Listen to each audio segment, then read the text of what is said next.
ਸੋ ਜਿਹੜੀ ਆਪਾਂ ਹੁਣ ਇੱਕ ਆਮ ਗੱਲ ਸੁਣਦੇ ਕਿ ਪੰਜਾਬ ਕੋਲ 17 ਸਾਲ ਦਾ ਪਾਣੀ ਰਹਿ ਗਿਆ, ਉਹਦਾ ਆਧਾਰ ਅਸਲ ਦੇ ਵਿੱਚ ਇਹੀ ਰਿਪੋਰਟ ਹੈ। ਕਿਉਂਕਿ ਜੇ ਤੁਸੀਂ 2600 ਨੂੰ 115 ਦੇ ਨਾਲ ਭਾਗ ਦਿਓ ਤੇ ਉਹ 22.5 ਬਣਦਾ, ਭਾਵ ਕਿ 22.5 ਸਾਲ ਦੇ ਵਿੱਚ ਪੰਜਾਬ ਦਾ ਧਰਤੀ ਹੇਠਲਾ ਪਾਣੀ ਜਿਹੜਾ 3 ਪੱਤਣਾਂ ਦਾ 1000 ਫੁੱਟ ਡੂੰਘਾਈ ਤੱਕ ਦਾ ਉਹ ਖਤਮ ਹੋਣ ਦੇ ਲਾਗੇ ਪਹੁੰਚਿਆ ਹੋਇਆ। ਕਿ ਆਪਾਂ ਸਿਰਫ ਆਪਣੀ ਸਿਹਤ ਦੀ ਲੜਾਈ ਨਹੀਂ ਲੜ ਰਹੇ, ਆਪਾਂ ਪੰਜਾਬ ਦੀ ਸੱਭਿਅਤਾ ਦੇ ਭਵਿੱਖ ਨੂੰ ਬਚਾਉਣ ਦੀ ਕੋਸ਼ਿਸ਼ ਕਰ ਰਹੇ ਹਾਂ। ਜਿਹੜਾ ਇਸ ਵੇਲੇ ਜਿਨ੍ਹਾਂ ਦੀ ਜ਼ਿੰਮੇਵਾਰੀ ਸੀਗੀ ਉਹਨੂੰ ਬਚਾ ਕੇ ਰੱਖਣ ਦੀ, ਉਹਨਾਂ ਦੇ ਵੱਲੋਂ ਹੀ ਖਤਰੇ ਦੇ ਵਿੱਚ ਪਾਇਆ ਜਾ ਰਿਹਾ।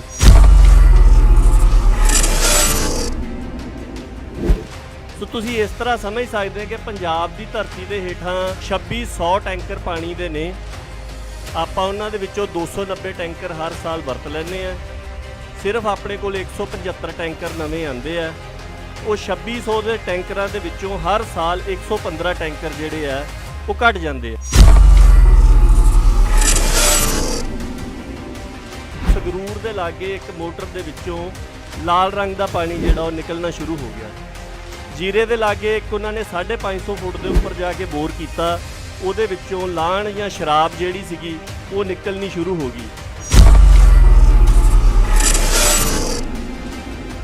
ਪੰਜਾਬ ਦੇ ਲੋਕ ਜਿੰਨੇ ਜਾਗਰੂਕ ਨੇ, ਔਰ ਜਾਗਰੂਕਤਾ ਦੇ ਵਿੱਚੋਂ ਹੀ ਆਪਾਂ ਕਹਿ ਸਕਦੇ ਹਾਂ ਕਿ ਪੰਜਾਬ ਦੇ ਵਿੱਚ ਇੱਕ ਬੇਚੈਨੀ ਹੈ। ਜਿੰਨੇ ਜ਼ਿਆਦਾ ਇਹ ਮਸਲੇ ਗੰਭੀਰ ਹੋ ਚੁੱਕੇ, ਉਹਨਾਂ ਦਾ ਹੱਲ ਸੰਘਰਸ਼ ਦੇ ਰਾਹੀਂ ਹੋਣ। ਅਜੇ ਤਾਂ ਸਿਰਫ ਗੱਲ ਸ਼ੁਰੂ ਹੋ ਰਹੀ ਹੈ, ਠੀਕ ਹੈ ਨਾ। ਜਿੱਦਣ ਸਰਕਾਰ ਨੇ ਦਖਲ ਦੇਣੇ ਆ, ਉਹਨਾਂ ਨੇ ਬਹੁਤ ਤਰ੍ਹਾਂ ਦਾ ਬਹੁਤ ਕੁਝ ਕਰਨਾ ਹੈ। ਉੱਥੇ ਤੁਹਾਡੇ ਏਕੇ ਦੀ ਪਰਖ ਹੋਣੀ ਹੈ, ਉੱਥੇ ਤੁਹਾਡੇ ਸਿਦਕ ਦੀ ਪਰਖ ਹੋਣੀ ਹੈ, ਉੱਥੇ ਤੁਹਾਡੇ ਸਿਰੜ ਦੀ ਪਰਖ ਹੋਣੀ ਹੈ। ਤੇ ਸਾਰੀਆਂ ਪਰਖਾਂ ਦੇ ਵਿੱਚੋਂ ਲੰਘ ਕੇ ਜੇਕਰ ਸਾਬਤ ਖੜੇ ਰਹਿ ਗਏ ਤੇ ਫਿਰ ਜਿੱਤ ਨਸੀਬ ਹੋਣੀ ਹੈ।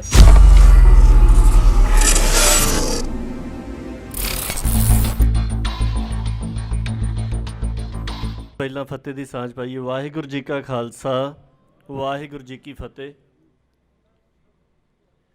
ਪਾਣੀ ਸਭ ਤੋਂ ਬੁਨਿਆਦੀ ਚੀਜ਼ ਹੈਗੀ। ਜ਼ਿੰਦਗੀ ਦਾ ਆਧਾਰ ਹੀ ਪਾਣੀ ਹੈ। ਤੇ ਸਿਰਫ ਮਨੁੱਖ ਦੇ ਵਾਸਤੇ ਹੀ ਨਹੀਂ, ਜਿੰਨੇ ਪਸ਼ੂ ਪੰਛੀ ਨੇ, ਬਨਸਪਤੀ ਹੈ, ਕਿਸੇ ਵੀ ਤਰ੍ਹਾਂ ਦੀ ਜ਼ਿੰਦਗੀ ਹੈ, ਉਹ ਪਾਣੀ ਦੇ ਕਰਕੇ ਹੀ ਹੈ। ਪੰਜਾਬ ਦੇ ਵਿੱਚ ਜਿਹੜਾ ਪਾਣੀ ਦਾ ਸੰਕਟ ਆ, ਉਹਦੇ ਬਾਰੇ ਦੇ ਵਿੱਚ ਸਿਰਫ ਇੱਕ ਦੋ ਗੱਲਾਂ ਕਰਕੇ ਤੇ ਥੋੜ੍ਹੀ ਜਿਹੀ ਗੱਲ ਇਸ ਸੰਘਰਸ਼ ਬਾਰੇ ਕਰਕੇ ਫਿਰ ਮੈਂ ਮਾਫੀ ਲੈਣੀ ਹੈ। ਇੱਕ ਤਾਂ ਇਹ ਹੈਗਾ ਕਿ ਪੰਜਾਬ ਦੇ ਵਿੱਚ ਪਾਣੀ ਦਾ ਸੰਕਟ ਕਿੰਨਾ ਗਹਿਰਾਇਆ ਹੋਇਆ, ਉਹਦੇ ਬਾਰੇ ਵਿੱਚ ਸਾਲ 2017 ਦੇ ਵਿੱਚ ਇੱਕ ਰਿਪੋਰਟ ਜਿਹੜੀ ਆ ਉਹ ਕੇਂਦਰੀ ਭੂ ਜਲ ਬੋਰਡ ਨੇ ਕੱਢੀ, ਜਿਹੜਾ ਜ਼ਮੀਨ ਹੇਠਲੇ ਪਾਣੀ ਦੀ ਸਾਰੀ ਸਾਂਭ ਸੰਭਾਲ ਤੇ ਦੱਸਦਾ ਕਿ ਉਹਦੇ 'ਚ ਕੀ ਸਮੱਸਿਆਵਾਂ ਕਿੰਨਾ ਹੈਗਾ। ਸੋ ਉਹਨਾਂ ਨੇ ਅੰਦਾਜ਼ਾ ਲਾਇਆ ਕਿ ਪੰਜਾਬ ਦੀ ਧਰਤੀ ਦੇ ਹੇਠਾਂ 3 ਪੱਤਣਾਂ ਦੇ ਵਿੱਚ 1000 ਫੁੱਟ ਦੀ ਡੂੰਘਾਈ ਤੱਕ 2600 ਲੱਖ ਏਕੜ ਫੁੱਟ ਪਾਣੀ ਦਾ ਜਲ ਭੰਡਾਰ ਹੈ। 1 ਏਕੜ ਜ਼ਮੀਨ ਦੇ ਵਿੱਚ ਜੇ ਆਪਾਂ 1 ਫੁੱਟ ਪਾਣੀ ਖੜਾ ਕਰ ਦਈਏ ਤੇ ਉਹ 1 ਏਕੜ ਫੁੱਟ ਬਣ ਜਾਂਦਾ। ਸੋ 2600 ਲੱਖ ਏਕੜ ਫੁੱਟ ਦਾ ਪੰਜਾਬ ਦੀ ਧਰਤੀ ਦੇ ਹੇਠਾਂ ਕੁੱਲ ਜਲ ਭੰਡਾਰ ਸੀ 2017 ਦੇ ਵਿੱਚ। ਹਰ ਸਾਲ ਜਿਹੜਾ ਪਾਣੀ ਅਸੀਂ ਜ਼ਮੀਨ ਦੇ ਵਿੱਚੋਂ ਬਾਹਰ ਕੱਢ ਰਹੇ ਹਾਂ ਉਹ ਹੈਗਾ 290 ਲੱਖ ਏਕੜ ਫੁੱਟ। ਤੇ ਜਿਹੜਾ ਪਾਣੀ ਸਿਮ ਕੇ ਜ਼ਮੀਨ ਦੇ ਹੇਠਾਂ ਜਾ ਰਿਹਾ ਉਹ ਹੈਗਾ 175 ਲੱਖ ਏਕੜ ਫੁੱਟ। ਤੇ ਜਿਹੜੀ ਹਰ ਸਾਲ 2600 ਦੇ ਜਲ ਭੰਡਾਰ ਦੇ ਵਿੱਚ ਘਾਟਾ ਪੈ ਜਾਂਦਾ, ਉਹ ਪੈ ਜਾਂਦਾ 115 ਲੱਖ ਏਕੜ ਫੁੱਟ ਦਾ। ਸੋ ਤੁਸੀਂ ਇਸ ਤਰ੍ਹਾਂ ਸਮਝ ਸਕਦੇ ਕਿ ਪੰਜਾਬ ਦੀ ਧਰਤੀ ਦੇ ਹੇਠਾਂ 2600 ਟੈਂਕਰ ਪਾਣੀ ਦੇ ਨੇ। ਆਪਾਂ ਉਹਨਾਂ ਦੇ ਵਿੱਚੋਂ 290 ਟੈਂਕਰ ਹਰ ਸਾਲ ਵਰਤ ਲੈਂਦੇ ਆ। ਸਿਰਫ ਆਪਣੇ ਕੋਲ 175 ਟੈਂਕਰ ਨਵੇਂ ਆਉਂਦੇ ਆ। ਉਹ 2600 ਦੇ ਟੈਂਕਰਾਂ ਦੇ ਵਿੱਚੋਂ ਹਰ ਸਾਲ 115 ਟੈਂਕਰ ਜਿਹੜੇ ਆ ਉਹ ਘਟ ਜਾਂਦੇ ਆ। ਇਹ ਕੋਈ ਮੇਰੇ ਆਪ ਦੇ ਅੰਕੜੇ ਨਹੀਂ ਹੈਗੇ, ਇਹ ਜੋ central ground water board, Punjab ਦਾ ਜਿਹੜਾ ਸਿੰਜਾਈ ਦਾ ਡਿਪਾਰਟਮੈਂਟ ਹੈਗਾ, ਉਸ ਤੋਂ ਇਲਾਵਾ IIT ਤੇ ਹੋਰ ਬਹੁਤ ਸਾਰੇ ਅਦਾਰੇ, ਉਹ ਰਿਪੋਰਟ ਇੰਟਰਨੈਟ ਦੇ ਉੱਪਰ ਹੈਗੀ ਹੈ। ਉਹਨਾਂ ਸਾਰਿਆਂ ਨੇ ਮਿਲ ਕੇ ਇਹ ਖੋਜ ਕੀਤੀ ਤੇ ਇਹ ਗੱਲ ਸਾਹਮਣੇ ਰੱਖੀ ਹੈ। ਸੋ ਜਿਹੜੀ ਆਪਾਂ ਹੁਣ ਇੱਕ ਆਮ ਗੱਲ ਸੁਣਦੇ ਕਿ ਪੰਜਾਬ ਕੋਲ 17 ਸਾਲ ਦਾ ਪਾਣੀ ਰਹਿ ਗਿਆ, ਉਹਦਾ ਆਧਾਰ ਅਸਲ ਦੇ ਵਿੱਚ ਇਹੀ ਰਿਪੋਰਟ ਹੈ। क्योंकि जे तुसी 2600 ਨੂੰ 115 ਦੇ ਨਾਲ ਭਾਗ ਦਿਓ ਤੇ ਉਹ 22.5 ਬਣਦਾ ਹੈ। ਭਾਵ ਕਿ 22.5 ਸਾਲ ਦੇ ਵਿੱਚ ਪੰਜਾਬ ਦਾ ਧਰਤੀ ਹੇਠਲਾ ਪਾਣੀ ਜਿਹੜਾ 3 ਪੱਤਣਾਂ ਦਾ 1000 ਫੁੱਟ ਡੂੰਘਾਈ ਤੱਕ ਦਾ ਉਹ ਖਤਮ ਹੋਣ ਦੇ ਲਾਗੇ ਪਹੁੰਚਿਆ ਹੋਇਆ। ਸੋ ਉਸ ਪਾਣੀ ਨੂੰ ਕਿੰਨੀ ਔਰ ਇੱਕ ਗੱਲ ਇਹ ਵੀ ਯਾਦ ਰੱਖਣੀ ਚਾਹੀਦੀ ਸਾਨੂੰ ਅੱਜ ਜਦੋਂ ਅਸੀਂ ਗੱਲ ਕਰਦੇ ਹਾਂ ਕਿ ਸਾਡੀ ਜਿਹੜੀ ਪਾਣੀ ਨੂੰ ਬਚਾਉਣ ਦੀ ਲੜਾਈ ਹੈ ਉਹ ਕੋਈ 17 ਸਾਲ ਦੇ ਸਾਫ਼ ਪਾਣੀ ਨੂੰ ਬਚਾਉਣ ਦੀ ਨਹੀਂ ਹੈਗੀ, ਉਹ 17 ਸਾਲਾਂ ਦੇ ਪਲੀਤ ਹੋ ਚੁੱਕੇ ਪਾਣੀ ਨੂੰ ਬਚਾਉਣ ਦੀ ਹੈ। ਤੁਸੀਂ ਸਾਰਿਆਂ ਨੇ ਇੱਕ ਵੀਡੀਓ ਦੇਖੀ ਹੋਊਗੀ ਪਿਛਲੇ ਸਮੇਂ ਦੇ ਦੌਰਾਨ ਕਿ ਸੰਗਰੂਰ ਦੇ ਲਾਗੇ ਇੱਕ ਮੋਟਰ ਦੇ ਵਿੱਚੋਂ ਲਾਲ ਰੰਗ ਦਾ ਪਾਣੀ ਜਿਹੜਾ ਉਹ ਨਿਕਲਣਾ ਸ਼ੁਰੂ ਹੋ ਗਿਆ। ਜੀਰੇ ਦੇ ਲਾਗੇ ਇੱਕ ਉਹਨਾਂ ਨੇ 550 ਫੁੱਟ ਦੇ ਉੱਪਰ ਜਾ ਕੇ ਬੋਰ ਕੀਤਾ, ਉਹਦੇ ਵਿੱਚੋਂ ਲਾਣ ਜਾਂ ਸ਼ਰਾਬ ਜਿਹੜੀ ਸੀਗੀ ਉਹ ਨਿਕਲਣੀ ਸ਼ੁਰੂ ਹੋ ਗਈ, ਜਿਹਦੇ ਕਰਕੇ ਮੈਲਬਰੋਸ ਫੈਕਟਰੀ ਦਾ 2-3 ਵਾਰ ਜ਼ਿਕਰ ਆਇਆ ਕਿ ਉਸ ਫੈਕਟਰੀ ਨੂੰ ਤਕਰੀਬਨ ਮਹੀਨੇ ਤੋਂ ਉੱਪਰ ਹੋ ਗਿਆ, ਉਹਦੇ ਗੇਟ ਨੂੰ ਤਾਲਾ ਮਾਰ ਕੇ ਬੰਦੇ ਬੈਠੇ ਹੋਏ ਕਿ ਭਾਈ ਅਸੀਂ ਇਹ ਫੈਕਟਰੀ ਨਹੀਂ ਚੱਲਣ ਦੇਣੀ। ਹੁਣ ਹੋ ਕੀ ਰਿਹਾ ਸੀ ਪੰਜਾਬ ਦੇ ਵਿੱਚ? ਹੋ ਇਹ ਰਿਹਾ ਸੀ ਕਿ ਜਿਹੜੇ ਫੈਕਟਰੀਆਂ ਵਾਲੇ ਸੀਗੇ ਉਹਨਾਂ ਕੋਲ ਜ਼ਿਆਦਾ ਤਕਨੀਕ ਸੀ, ਜ਼ਿਆਦਾ ਪੈਸੇ ਸੀਗੇ। ਆਮ ਬੰਦਾ ਜਿਹੜਾ ਉਹ 100-200 ਫੁੱਟ ਤੱਕ ਪਾਣੀ ਕੱਢ ਰਿਹਾ ਸੀਗਾ, ਉਹਨਾਂ ਨੇ ਡੂੰਘੇ ਬੋਰ ਕਰਕੇ 500 ਫੁੱਟ 700 ਫੁੱਟ ਥੱਲੇ ਧਰਤੀ ਦੇ ਵਿੱਚ ਪਾਣੀ ਪਾਉਣਾ ਸ਼ੁਰੂ ਕਰ ਦਿੱਤਾ। ਹੁਣ ਜਦੋਂ ਪੰਜਾਬ ਦਾ ਪਾਣੀ ਲਗਾਤਾਰ ਡੂੰਘਾ ਹੁੰਦਾ ਜਾ ਰਿਹਾ ਤਾਂ ਅਸੀਂ ਪੀਣ ਵਾਸਤੇ ਪਾਣੀ ਕੱਢਣ ਦੇ ਵਾਸਤੇ ਵੀ ਜ਼ਿਆਦਾ ਡੂੰਘਾ ਜਾਣੇ ਸ਼ੁਰੂ ਹੋ ਗਏ।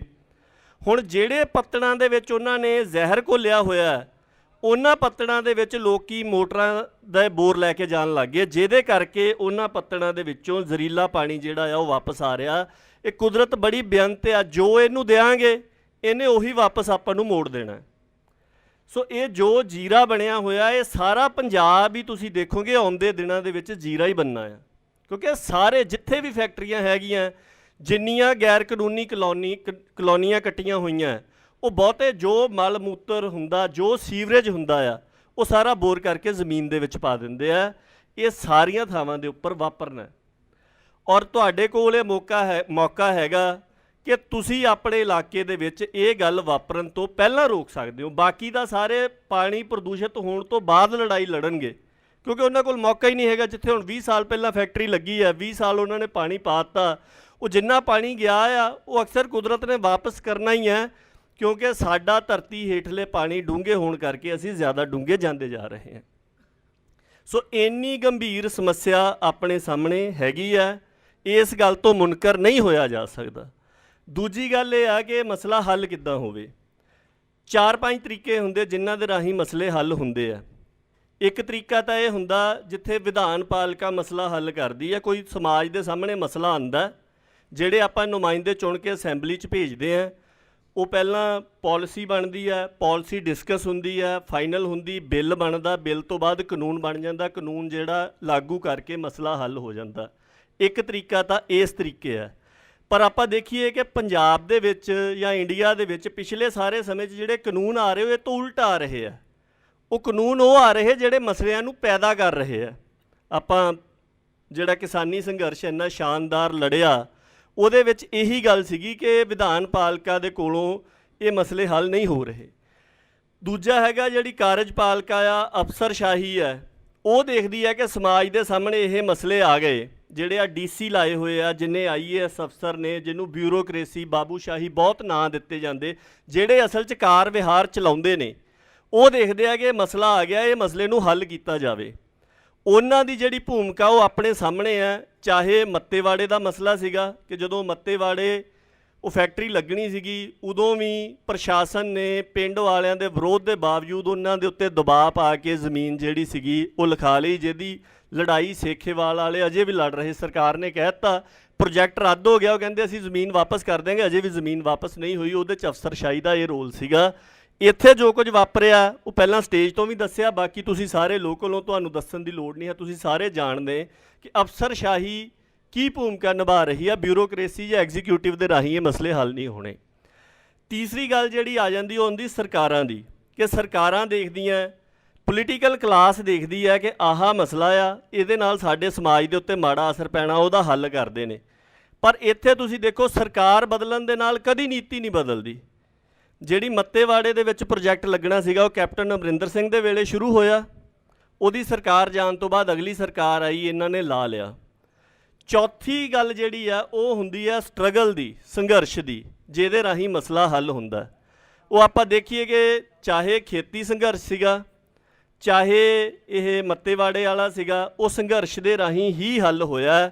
ਔਰ ਅੱਜ ਦੇ ਸਮੇਂ ਦੇ ਵਿੱਚ ਪੰਜਾਬ ਦੇ ਲੋਕ ਜਿੰਨੇ ਜਾਗਰੂਕ ਨੇ, ਔਰ ਜਾਗਰੂਕਤਾ ਦੇ ਵਿੱਚੋਂ ਹੀ ਆਪਾਂ ਕਹਿ ਸਕਦੇ ਹਾਂ ਕਿ ਪੰਜਾਬ ਦੇ ਵਿੱਚ ਇੱਕ ਬੇਚੈਨੀ ਹੈ। ਜਿੰਨੇ ਜ਼ਿਆਦਾ ਇਹ ਮਸਲੇ ਗੰਭੀਰ ਹੋ ਚੁੱਕੇ, ਉਹਨਾਂ ਦਾ ਹੱਲ ਸੰਘਰਸ਼ ਦੇ ਰਾਹੀਂ ਹੋਣਾ। ਤੇ ਆਖਰੀ ਨੁਕਤੇ ਦੇ ਵਿੱਚ ਮੈਂ ਗੱਲ ਕਹਿੰਦਾ ਕਿ ਕੋਈ ਵੀ ਸੰਘਰਸ਼ ਜਿੱਤਣ ਦੇ ਵਾਸਤੇ 4 ਚੀਜ਼ਾਂ ਜਿਹੜੀਆਂ ਉਹ ਬਹੁਤ ਜ਼ਿਆਦਾ ਅਹਿਮ ਹੁੰਦੀਆਂ।